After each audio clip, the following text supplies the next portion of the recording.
Hello student, आज की class में हम देखेंगे ओज का व्याधि क्षमत्व कर्म। ठीक है, इसके पहले के जो वीडियो हैं यूट्यूब पर जाकर देख सकते हैं। तो चलिए स्टार्ट करते हैं। आज का टॉपिक है ओज का व्याधि क्षमत्व कर्म। ओज ही मनुष्य का शारीरिक बल है। इसमें सहज बल एवं युक्तिकृत बल दोनों ही व्यक्ति का व्याधि क्षमत्व अर्थात व्याधियों से लड़ने की क्षमता निर्धारित करते हैं। इसके पहले की क्लास में हमने जो बल होते हैं वो कितने प्रकार के होते हैं, तो 3 प्रकार के होते हैं। तो कौन कौन से बल होते हैं? सहज बल होता है, कालज बल होता है, युक्तिकृत बल होता है। ये हमने पहले के क्लास में देखा हुआ है। ठीक है, तो इसमें क्या है कि सहज बल एवं युक्तिकृत बल। ठीक है, तो ये क्या करते हैं? ये व्याधियों से लड़ने की क्षमता को निर्धारित करते हैं। सहज बल के अंतर्गत ही युक्तिकृत बल आता है। युक्तिकृत को सहज बल के अंतर्गत ही लिया जाता है। आचार्य चरक जी के अनुसार बल की वृद्धि होने पर, बल के वृद्ध होने पर दोषों का निग्रह के लिए पर्याप्त बताया कि अगर शरीर में बल अच्छा है तो दोषों का निग्रह निश्चित है। दोष का प्रशमन हो जाता है या दोष खत्म हो जाते हैं। शरीर का बल अच्छा होना चाहिए। बलम हालम निग्रहाय दोषाणाम बल कृच्य तत्, अर्थात बल या ओज निश्चित रूप से ही दोषों के निग्रह या प्रशमन के लिए पर्याप्त होते हैं। दोषों के निग्रह है ना, या प्रशमन या दोषों का समन कर देता है अगर बल अच्छा है। अर्थात ओज यदि शरीर में अच्छी मात्रा में या अपने उपयुक्त प्रमाण में हो तो वह विकृति दोषों के निग्रहण या प्रशमन के लिए पर्याप्त होता है। तो ओज जो है वो शरीर में अच्छी मात्रा में अगर होता है या अपने उपयुक्त प्रमाण में है तो जो दोष विकृत हैं तो उनका प्रशमन कर देता है, उनको खत्म कर देता है, उनको शमन कर देता है। फिर क्या लिखे? बल कृच्च तत्। तो बल कृच्च तत् का मतलब होता है कि लघु अन्न मांस रस के साथ, है ना, जो कफ वर्धक ना हो। लघु अन्न का पान करना है और मांस रस के साथ करना है, लेकिन उसमें क्या है कि कफ का वर्धन नहीं होना चाहिए, जिसमें कफ का वर्धन ना हो।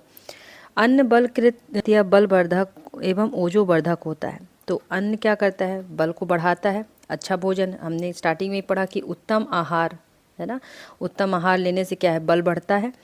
और ओजोवर्धक होता है, तो बल बढ़ेगा तो ओज का भी वर्धन करेगा।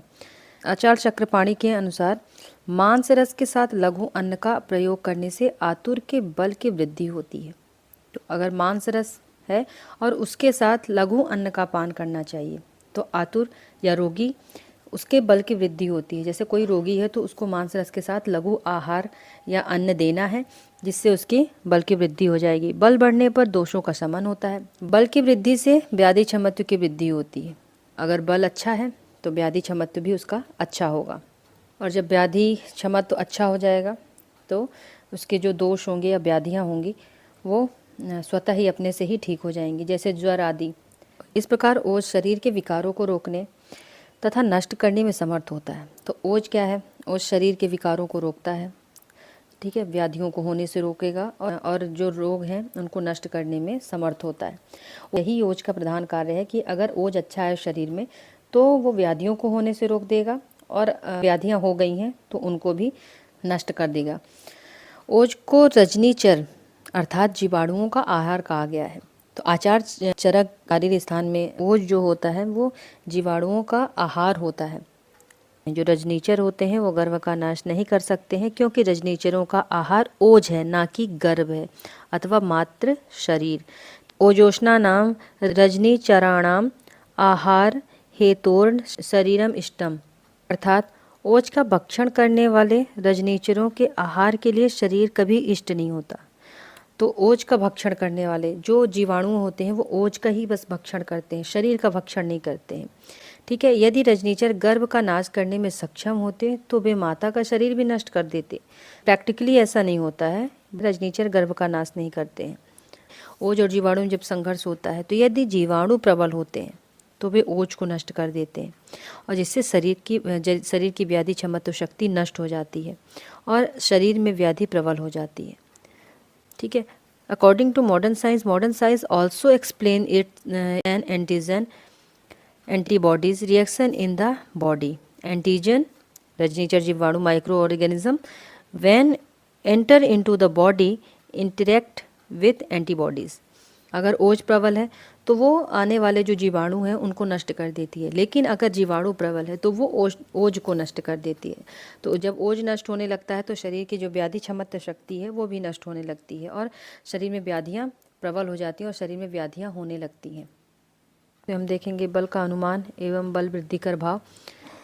तो बल का अनुमान कैसे लगाया जा सकता है और बल को कैसे बढ़ाया जा सकता है। आचार्य चरक के अनुसार त्रिविध रोग विशेष विज्ञानी अध्याय में आप्तोपदेश प्रत्यक्ष अनुमान प्रमाण द्वारा परीक्ष भावों का वर्णन करते हुए बल को अनुमान प्रमाण द्वारा परीक्ष भाव माना है। तो अनुमान लगाकर ही हम देख सकते हैं कि ये बलवान पुरुष है। बलम व्यायाम शक्त्या, अर्थात बल का अनुमान व्यक्ति की व्यायाम शक्ति द्वारा किया जा सकता है और कितना भार उठा पा रहा है, कितना काम कर पा रहा है, तो उसके व्यायाम शक्ति द्वारा ही हम अनुमान लगा लेते हैं कि ये बलवान पुरुष है या उसका बल अच्छा है। फिर क्या है, व्यायाम शक्ति च इति व्यायाम शक्तिरपि कर्म शक्त्या परीक्षा कर्म शक्त्या हयनुमीयते बल त्रैविध्यम, अर्थात व्यायाम शक्ति की परीक्षा इस प्रकार करना चाहिए। व्यायाम शक्ति की परीक्षा कर्म शक्ति के आधार पर की जाती है। कर्म शक्ति से ही त्रिविध बल उत्तम, मध्यम तथा हीन का अनुमान किया जा सकता है। तो कर्म शक्ति क्या है, मतलब कितना काम कर सकता है, कितना भार उठा सकता है, ठीक है, व्यायाम कितना कर सकता है। तो उसके कर्म के अनुसार कोई व्यक्ति है जो काम कर रहा है, भार उठा रहा है लेकिन वो थक नहीं रहा है, तो उत्तम बल वाला है। और अगर उठा भी लिया, कुछ देर बाद थक गया, तो मध्यम बल वाला। लेकिन थोड़ा बहुत करने के बाद भी या नहीं भी करता है तो भी थक जाता है, तो वो हीन बल वाला होता है। कर्म भार वहन आदि तत्व शक्ति कर्म शक्ति, अर्थात कर्म से भार आदि को ढोना अर्थ लिया गया है। ठीक है, तो कर्म कैसे, कोई काम कर रहे हैं, कुछ भार उठा रहे हैं, थक नहीं रहा है, बहुत देर तक उठाया, तो वो उत्तम बल वाला है।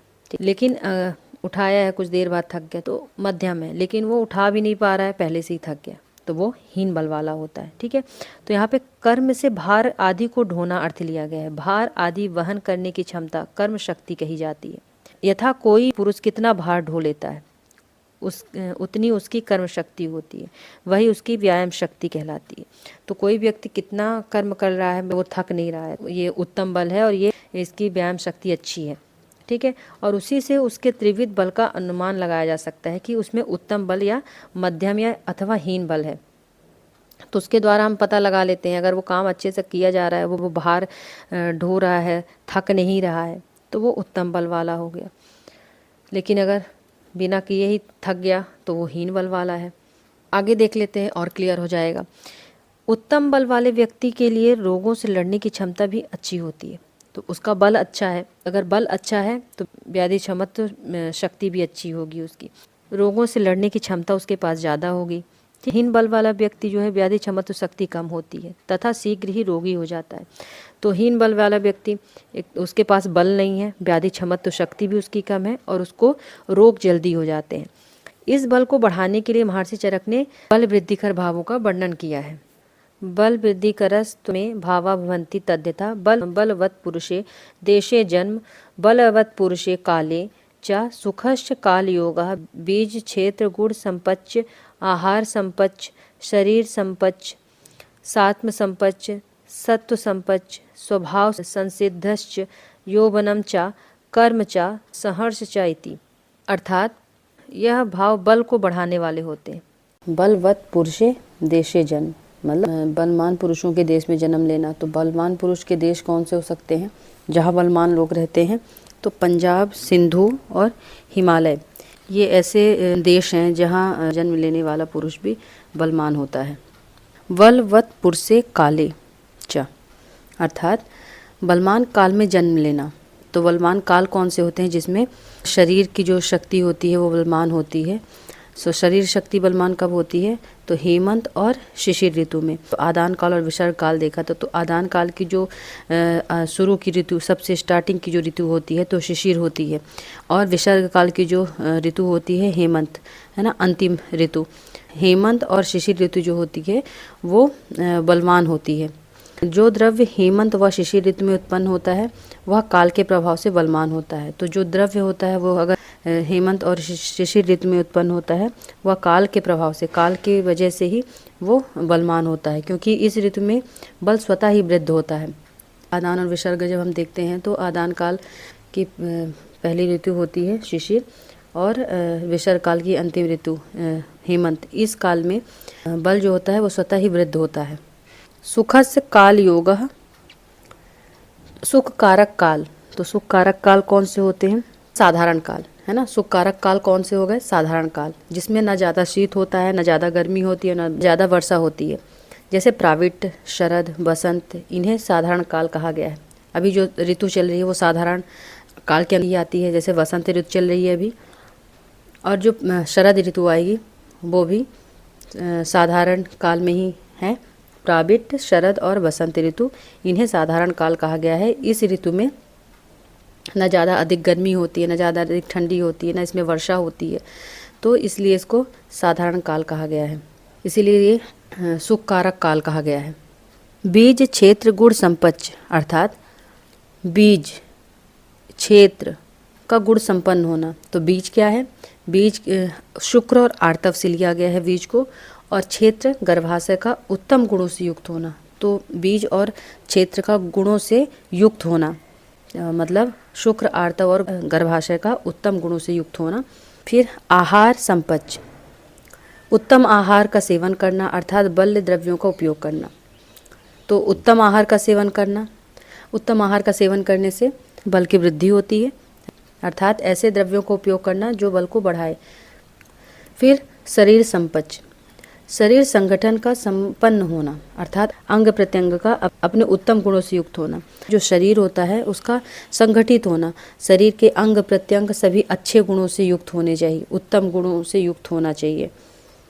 फिर आता है सात्म संपच्च, ठीक है। तो साथ में किसी द्रव्य को अपने अनुकूल बना लेना, वो साथ में कहलाता है, ठीक है। तो ब्रंघण आदि जो द्रव्य होते हैं उनको शरीर के अनुकूल बना लेना, उसको साथ में कहते हैं।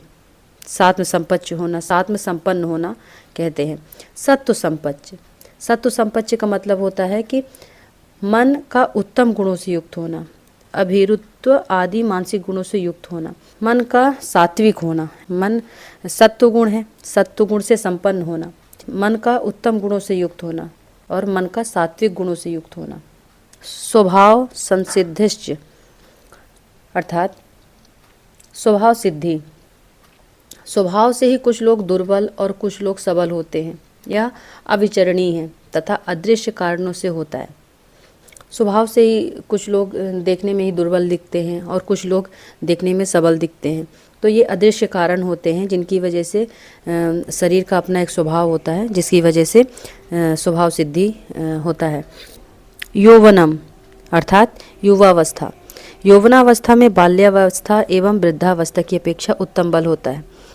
तो यौवन अवस्था में, वृद्धावस्था में और बाल्यावस्था में दोनों की अपेक्षा उत्तम बल होता है। युवावस्था ऐसी अवस्था होती है जिसमें कोई भी काम करने की क्षमता होती है। कर्म, कर्म से हम समझते हैं कि कार्य होता है या व्यायाम ले सकते हैं, कर्म या व्यायाम या कार्य। तो व्यायाम आदि के अभ्यास से बल की वृद्धि होती है। हम उसके व्यायाम को देखकर या उसके कर्म शक्ति को देखकर हम उसके बल का अनुमान लगाते हैं। सहर्षयति, मानसिक आनंद की बहुलता होने से व्यक्ति बलवान होते हैं। हर्ष मतलब अपने को खुश रखना, है ना। तो मानसिक, अगर आप मन से सुखी हैं, मन से खुश हैं, तो वो आनंद की बहुलता होने से व्यक्ति बलवान होता है, ठीक है। तो मन से खुश होना, मन से हर्ष होना, उसको मन से मानसिक आनंद लेना, तो उससे क्या होता है? व्यक्ति बलवान होता है। वहीं दूसरी ओर हर्ष की कमी या उदास रहने से व्यक्तियों का बल में कमी आती है, वो स्वाभाविक ही हो जाता है।